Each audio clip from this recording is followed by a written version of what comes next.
खान साहब, आप कहते हैं मुझे समझ नहीं आई, एक नया मेरे लिए मसला बना है, मुझे अब समझ सीख रहा हूँ। आपके सीखते सीखते ये कौम पता नहीं किस हालत में चली जाएगी। अब इस मुल्क का सिर्फ एक इलाज है। कल भी मुझे किसी ने पूछा जी, इसी तरह शो में बैठे थे, कि जी आप बताएं, आप एतराज़ तो बड़ा करते हैं, इस वक्त मसाइल का हल क्या है? मैं क्या, मसाइल का हल बड़ा सिंपल है, और वो हल ये है इमरान खान से जान छूटे, और कोई हल नहीं है। इस हुकूमत से जान छुड़ाई जाए और पाकिस्तान के अंदर फेयर एंड फ्री इलेक्शन करा के एक नए इंतखाब का डोल डाला जाए। लेकिन क्या करें, हम जब नए इंतखाब की तरफ चलने की बात करते हैं तो हमारे साथी जो हैं साबिक हुक्मरान, जो अपने आप को लाहौर का बेताज बादशाह कहते हैं, मुस्लिम लीग के लीडर कहते हैं कि हम चाहते हैं कि ये हुकूमत 5 साल पूरे करे। हम कहते हैं कि इस हुकूमत के खिलाफ अदम एतमाद लाते हैं, तो ये कहते हैं कि नहीं, हम तो चाहते हैं 2023 का इंतखाब फेयर एंड फ्री हो जाए। हम कहते हैं कि जब पंजाब की हुकूमत ख़त्म हो गई तो मरकज़ी हुकूमत भी ख़त्म हो जाएगी, तो कहते हैं कि नहीं, हमें तो ये हुकूमतें सूट करती हैं, हम क्यों गिराएं। ठीक है, मियाँ नवाज शरीफ साहब, आप जो नारा लेके चले हैं कि वोट को इज्जत दो, हम उसके साथ हैं। हम तो 1967 में इसी नारे की बुनियाद पे हमने इस मुल्क के शहरियों को, यानी वोटर को इज्जत दो और वोट को इज्जत दो का नारा लेके चले थे। आप तो हमेशा उसके खिलाफ रहे। आज आप वोट को इज्जत दो की बातें कर रहे हैं। अगर वोट को इज्जत दो के साथ आप मुखलस हैं, अगर वाकई इस मुल्क में आइन की हुक्मरानी चाहते हैं, तो फिर ये जो बैकडोर राब्ते हैं इनको ख़त्म कराएं और आप अपनी जमात के अंदर तो एक पेज हो जाएं। आपके अंदर जो 2 बयानिए चल रहे हैं उसको तो एक पेज पे ले आएं। अपनी जमात को तो अपने नज़रिए से कायल कर लें। ये जो वोट को इज्जत दो, वोट को इज्जत दो का नारा क्या है?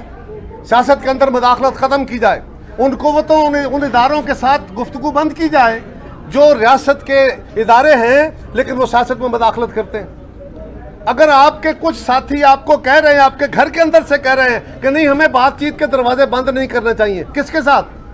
क्या आपने हुकूमत के साथ बातचीत करनी है, अपोजिशन से बातचीत करनी है, या उनसे बातचीत करनी है जिनके खिलाफ वोट को इज्जत दो का नारा लेके चले हैं? तो पहले अपने आप को क्लियर तो करें अवाम के सामने। हम यही एजेंडा लेके आए हैं कि ना वो वोट को दो, इज्जत दो के साथ मुखलस हैं, ना इमरान खान पाकिस्तान में, नया पाकिस्तान बनाने में मुखलस है। ये कल ये नए पाकिस्तान के नाम पे अवाम को धोखा दे रहे थे, आज ये मदीने की रियासत के नाम पे अवाम को धोखा दे रहे हैं। कल ज़ियाउल हक ने इस मुल्क के अंदर इस्लामी निज़ाम का नारा लगा के हम पे जबर मुसल्लत किया था, आज इमरान खान आप हम पे मुसल्लत करने लगे हैं। हम सारे अल्लाह और अल्लाह के रसूल को मानने वाले, उनसे मोहब्बत करने वाले हैं, लेकिन अब पाकिस्तान के अवाम आपके इन धोखों में नहीं आएंगे। लाहौर के मेरे गयूर साथियों, मैं इस हल्के की अवाम से आज भी कह रहा हूं और बार बार कहूंगा कि ये इलेक्शन सिर्फ असलम गिल का या 2 कैंडिडेटों का इलेक्शन नहीं है। वैसे तो एक जमात खुद जानबूझ के उसने प्लान करके भागी है, पीटीआई को पता था उसका हाल क्या होना है इलेक्शन कैंपेन में। ये जो उनके बंदे जिनके कागज रिजेक्ट हुए हैं वो जानबूझ के कराए गए, वो अकली दलील के साथ हुआ है। लेकिन अब तो पाकिस्तान के लोगों को आपने पैगाम देना है, लाहौर ने पैगाम देना है कि हम ना इमरान खान के धोखे में आएंगे, ना वोट को इज्जत दो के धोखे में आएंगे। अगर वोट को इज्जत दो की बात करनी है तो आपकी सारी जमात, मियाँ साहब आपके साथ खड़ी होकर कौम को कहे कि हम वोट को इज्जत दो के नारे के साथ हैं, हम कोई मजाकरात के साथ नहीं। हम फिर भी आपकी बात पर यकीन करेंगे। आज ये काम नहीं चलेगा, आपको क्लैरिटी के साथ सामने आना होगा। वो काम नहीं अच्छा, अब मैं चले उसको, उस मिसाल को छोड़ देता हूँ फिर किसी वक्त पे।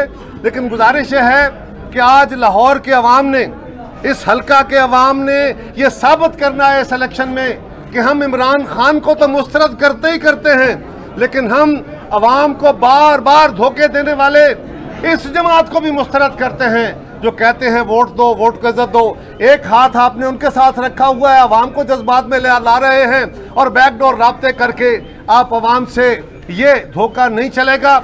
और पीडीएम की क़यादत को भी मैं पैगाम देना चाहता हूँ, पीडीएम अब अमलन ख़त्म हो गई। आपको समझ आ गई, सारी कौम ने देख लिया कि पीडीएम पीपल्स पार्टी थी। पीपल्स पार्टी जब तक पीडीएम में थी उसमें जान थी। आपने हमें हमारी इंसल्ट करके, हमें पीडीएम से अलग किया है। आज हुकूमत वक्त ये वही पीडीएम है ना, जब हम साथ थे, एएनपी साथ थी, हुकूमत की टांगें लड़खड़ा रही थी, हुकूमत गिर रही थी, इलेक्शन हम जीत रहे थे, सेनेट हम जीत रहे थे और वजीर आजम को तरले करके एतमाद के वोट लेने पड़ रहे थे। ये हुकूमत अगर मुस्लिम लीग मान जाती तो उसके फौरी बाद पंजाब में अदम एतमाद होता और ये हुकूमतें फारग हो जाती। और यही एक वाहिद रास्ता है, इसके अलावा कोई दूसरा रास्ता नहीं है। इसलिए कि अगर ये हुकूमत गिर जाए, नए इंतखाब हों, तो क्या हम मौजूदा इंतखाबी कवानीन के तहत इंतखाब कराएंगे? क्या मौजूदा असलूब के तहत इंतखाब कराएंगे? हम यही कहते थे। जब हम कहते तो बड़े नाराज़ हो जाते हैं हमारे दोस्त कि जी पीपल्स पार्टी कर ले।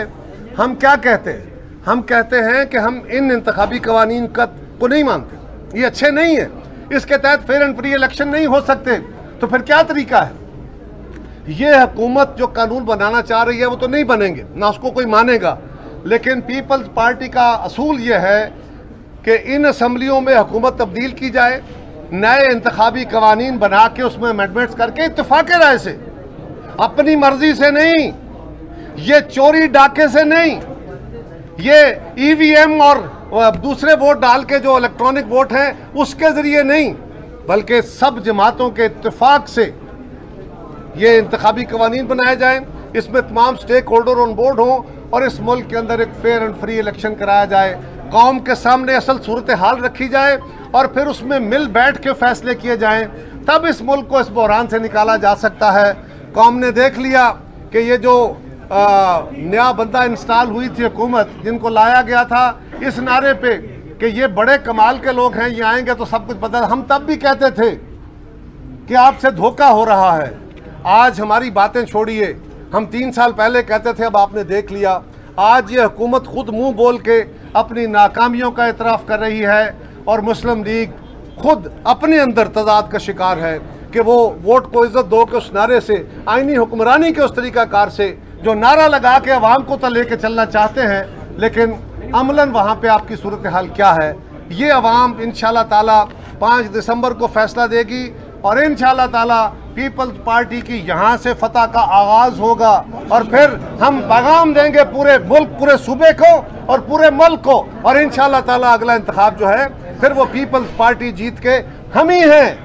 यही चिराग जलेंगे तो रोशनी होगी। ये हम ही हैं, हम ही हैं, ये हम ही हैं। जब पीपल्स पार्टी आती है रोजगार लाती है, जब पीपल्स पार्टी आती है आईनी हुक्मरानी लाती है, जब पीपल्स पार्टी आती है दिफा को मजबूत करती है, जब पीपल्स पार्टी आती है इंतहा पसंदी को कंट्रोल करती है, जब पीपल्स पार्टी आती है इस मुल्क के गरीब और आम आदमी को उसकी हैसियत, उसकी ताकत में इजाफा करती है।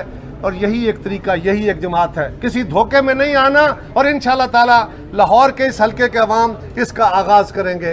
बहुत शुक्रिया। अभी आपने बात की कि असम्बलियों से हुकूमत खत्म की जाए और इंतखाबी इस्लाहात तमाम जमातों के इत्तेफाक से, ये असम्बलियों से हुकूमत कैसे खत्म की जाएगी ये भी तो बताओ। अदम एतमाद के जरिए। हम तो कह रहे थे कि पंजाब में अदम एतमाद किया जाए। जी एक मिनट, मैं तो नहीं कह रहा कि मैं कर रहा हूँ, पहले मेरी बात समझिए, सवाल को उस तरह डिज़ाइन कीजिए। मैं कह रहा हूँ कि पीडीएम की सारी जमातें जब हम इकट्ठे थे, हमारे पास तो 7 वोट हैं, आपको मेहरबानी आपने मुझे याद करा दिया, मेरे पास मुझे पता भी है। लेकिन हम क्या कह रहे हैं, पॉलिटिक्स सिर्फ अक्सरियत के साथ खेलने का नाम नहीं है। जिस दिन हम कौमी असम्बली में सेनेट का इलेक्शन लड़ने गए थे, गिलानी साहब को हमने कैंडिडेट लॉन्च किया था, हमारे पास अक्सरियत नहीं थी, हमने अक्सरियत पैदा की थी, हमने लोगों को कायल किया था। अगर यही हो तो फिर तो वज़ीर आज़म के पास अक्सरियत होती है, उसके खिलाफ इलेक्शन क्यों लड़ते? फिर स्पीकर के पास अक्सरियत होती है, उसके खिलाफ इलेक्शन क्यों लड़ते? हम तो कह रहे हैं कि आप आइए, हम सारे अगर इकट्ठे हो जाएं तो ये 8-10 वोटों का फर्क बड़ी आसानी, उस वक्त तो बिल्कुल निकल सकता था। हॉर्स ट्रेडिंग नो, मैं बताता हूँ, 1 मिनट जी, अब ये मुकालमा ना करें, आप सवाल कर लें। सवाल ये है कि उसका तरीका करके क्यों हो गई, क्यों लोग छोड़ेंगे? एक तो इनके इत्तेहादी इनसे तंग है, इसलिए कि जो दबाव आपके घर में आसानियां हैं, ये मीडिया वाले दोस्त जो बैठे हैं, कैमरों वाले, आपके घर में सब खुशहाली आ गई है, आप खुश हैं इन हालात से। जिस तरह आप तंग हैं, आप अवाम की पल्स देख रहे हैं, अवाम तो हुकूमत के लिए नारे लगा रही है ना, इमरान खान के गीत गा रही है ना। ये जो हीट आपको महसूस हो रही है, जिसकी बातें मैं कर रहा हूँ, ये हीट उनके मेंबर्स को ज़्यादा महसूस हो रही है। उन्होंने कल फिर इंतखाब में आना है, खुद खान साहब ने कहा है इंतखाब आने वाला है, अभी उन्होंने इंतखाब में आना है और उन्हें पता है कि इन हालात में हमें लोग वोट नहीं देंगे। इस जमात के अंदर जब हमने कहा था उस वक्त तो ये सेक्शन नहीं बने थे, उस वक्त तो जहांगीर तरीन खान साहब का ग्रुप सामने नहीं आया था, उस वक्त तो पीटीआई के अंदर जो ग्रुप्स हैं ये सामने नहीं आए थे, लेकिन हमने लोगों की पल्स महसूस की थी। हम सियासतदान हैं, हमें पता है कि वो किस तरह होता है, हम किसी हाउस ट्रेडिंग पे यकीन नहीं रखते। ये तो खुद हालात ऐसे हैं। आपने खुफिया मुज़ाकरात की निशानदेही की है, आपने खुफिया मुज़ाकरात की नून लीग की जानिब से निशानदेही की है। अगर जिससे साहिब इक़्तिदार लोग जो है वो उनके साथ मुज़ाकरात कर लेते हैं तो पीपल्स पार्टी और इसका जियाला कहाँ पे खड़ा है? और पीपल्स पार्टी पिछली कई दहाइयों से मज़ामत की सियासत कर रही है, कौन सा अभी तक लाहे अमल बनाया जिससे बासर हक़ों को जो दबाया जा सके? पहली गुजारिश तो ये है कि अगर आप ये कह रहे हैं कि पीपल्स पार्टी, और दुरुस्त कह रहे हैं कि पीपल्स पार्टी मज़ामत की सियासत कर रही है, हम अपनी स्ट्रगल कर रहे हैं। अगर फ़र्ज़ करें, वैसे तो अब लोग हालात देख रहे हैं, अब आप देख रहे हैं ना इसी तरह की पल्स लोगों के सामने आना था कि इमरान खान साहब की असल हकीकत पीटीआई की क्या है, उनके मंशूर और उनकी सच्चाई क्या है, तो तभी लोगों ने अपना व्यू बदलना था ना। लेकिन फ़र्ज़ करें ये नहीं बदलती, फ़र्ज़ करें आज भी हालात मुश्किल हैं, तो क्या हमें अपना रास्ता छोड़ देना चाहिए? हम जिसको सच समझते हैं वही करते हैं। मज़ाहमत का रास्ता, और मज़ाहमत किसके खिलाफ है?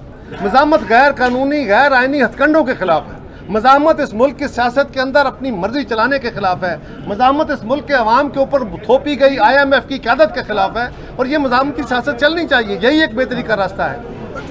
जी पटी साहब,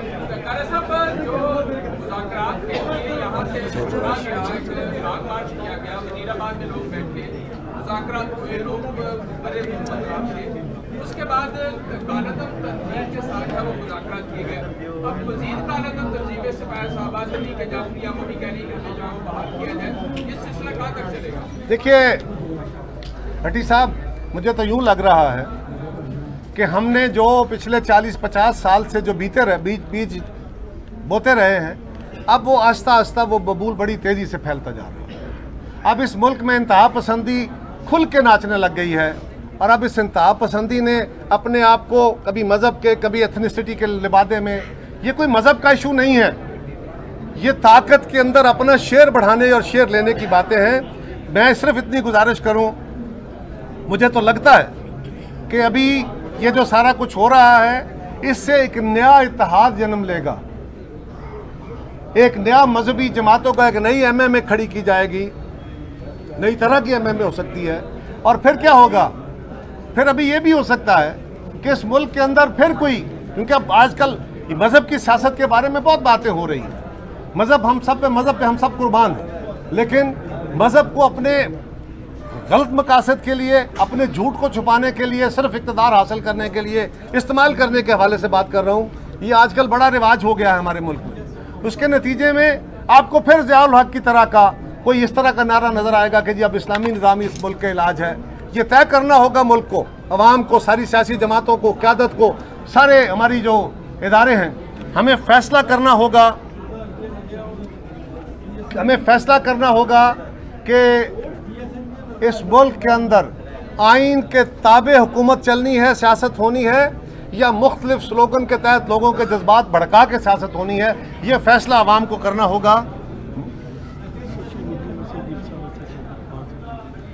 तो ये बड़े सिंपल बात है। हम कह रहे हैं कि इससे बहुत बड़ा नुकसान हो चुका, अब मज़ीद बड़ा नुकसान होने जा रहा है। और अगर हुकूमत वक्त भी वही नारा लगाए, उनका नारे कुछ और हैं। ये मदीने की रियासत के हवाले से जो बड़ा मुक़द्दस नाम है, बड़ी मुक़द्दस रियासत है, उसके नाम को इस्तेमाल करके अपने मज़मूम मकासद के लिए इस्तेमाल करना चाहें, तो फिर ये सारे मिल के जो खिचड़ी पका रहे हैं, उसके नतीजे में क्या पैदा होगा?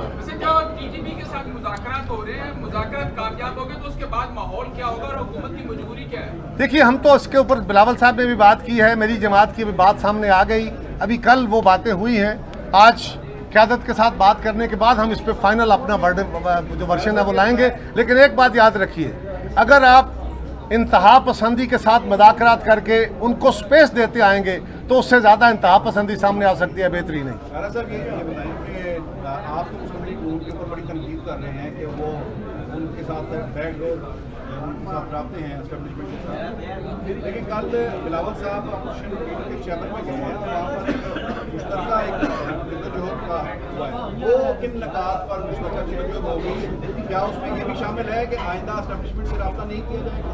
फारूकी साहब, मैंने कहा कि मुस्लिम लीग के अंदर जो दो बयानिए हैं, एक मफामती और एक मज़ामती।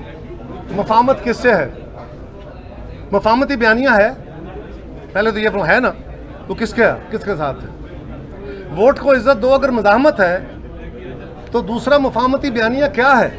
तो मैं इस कंट्रडिक्शन की बात कर रहा हूँ कि पहले अपने अंदर से ये दूरी खत्म कर लें, ये दूरी खत्म कर लें, कौम के साथ में क्लैरिटी के साथ आए, ये बात कर रहे हैं। और जो आपने फरमाया कि वहाँ पे हम सारी अपोजिशन की जमातें एक दूसरे के खिलाफ हैं, वो हम पे तनकीद करते हैं, हम उन पे जिस बात को हम गलत समझेंगे हम उस पर तनकीद करेंगे, लेकिन हम आपस में इकट्ठे होकर बहुत सारे इश्यूज़ पे लेजिस्लेशन में, ये जब भी गवर्नमेंट ने हथकंडा इस्तेमाल किए इनके खिलाफ, कल हमारे इलेक्शन कमीशन के ऊपर जिस तरह एतराज़ किए गए, जिस तरह हमलावर हुए, तो ये डे टू डे आपने इकट्ठे होना होता है। सेनेट में भी हम इकट्ठे होते हैं, वहाँ भी होते हैं, सूबों में भी होते हैं। हम अपने इख्तलाफात के बावजूद इकट्ठे चल सकते हैं, यही जमहूरियत का असूल है। कैमरा को देकर जवाब देना है। तो आपका भी है जिस पर जरदारी साहब को बादशाह भी कहा है, आपके मुफाहमती बयानिए में और मियां नवाज शरीफ की पार्टी के मुफाहमती बयानिए में क्या फर्क है? ये तो आपकी अजम्पशन है ना। पीपल्स पार्टी के किसी एक एक्ट से, पीपल्स पार्टी के किसी एक तकरीर से, पीपल्स पार्टी के अंदर होने वाली किसी एक डिबेट से मुझे बता दीजिए कि हमने भी वो मुफाहमती बयानिए की बात की हो। हम जिस बात पे खड़े हैं, हम आसमान की बातें नहीं कर रहे, जितने जो कोई उड़ सकते हैं उतनी बातें कर रहे हैं, जो प्रैक्टिकल है उसकी बातें कर रहे हैं, हम किसी आइडियलिज्म की बातें नहीं करते हैं। और मैं लाहौर के साथियों को, मैं चेयरमैन साहब का भी शुक्रिया अदा करूँगा कि चेयरमैन साहब ने इस हल्के के लिए जनाब असलम गिल साहब की सूरत में एक ऐसे जाले को नॉमिनेट किया है जो हम सब के लिए बाइस तकलीद भी है, बाइस इज़्ज़त भी है, जो जिस दिन से पीपल्स पार्टी के साथ खड़ा हुआ आज तक न खुद बल्कि पूरा ख़ानदान, एक एक फ़र्द इस जमात के साथ है, इसी का झंडा लेके चल रहा है। और अच्छे वक्त आए, मुश्किल वक्त आए, तकलीफ़ें आई, आसानियाँ आई, बड़े लोगों ने नारे मारे, लेकिन असलम गिल वो जाला है जो अपनी जगह डट के खड़ा रहा। और आज भी मैं आपको लाहौर का दिल, लाहौर का दिल, और मैं इस हल्के के अवाम को और लाहौर को यकीन दिलाता हूँ, मैं चेयरमैन साहब का शुक्रिया अदा करता हूँ कि आपने असलम गिल साहब को लाहौर का सदर बनाया है, इसलिए कि असलम गिल अपने असूल से इनहराफ नहीं कर सकता। यही चिराग जलेंगे तो रोशनी होगी। ऐसे ही लोग आगे आएंगे तो पार्टी बहुत इंशाल्लाह।